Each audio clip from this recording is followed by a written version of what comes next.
muat ke semua barang-barang ni lah? Jangan risau, muat ni.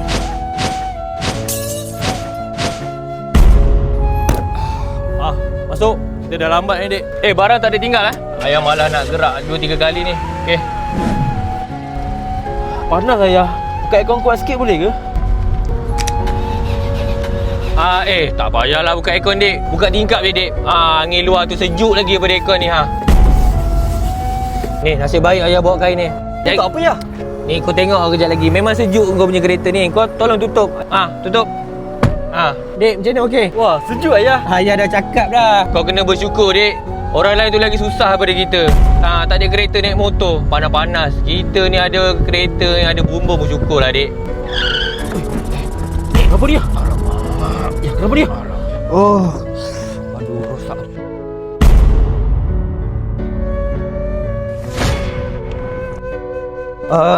Tak apalah.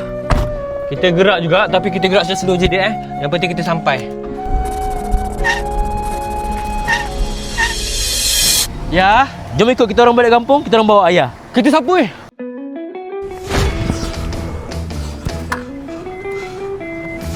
Kita siapa ni, Dek? Sebenarnya kita orang sewa je kereta ni ya. Kita sewa dekat Paris Car Rental. Dekat sini ya. Setiap kali kalau adik nak jalan jauh memang sewa kat sini je ya. Kereta besar ada, kereta family ada, kereta biasa-biasa pun ada ya. Kalau sewa kat sini, kalau nak hantar sampai depan rumah pun boleh.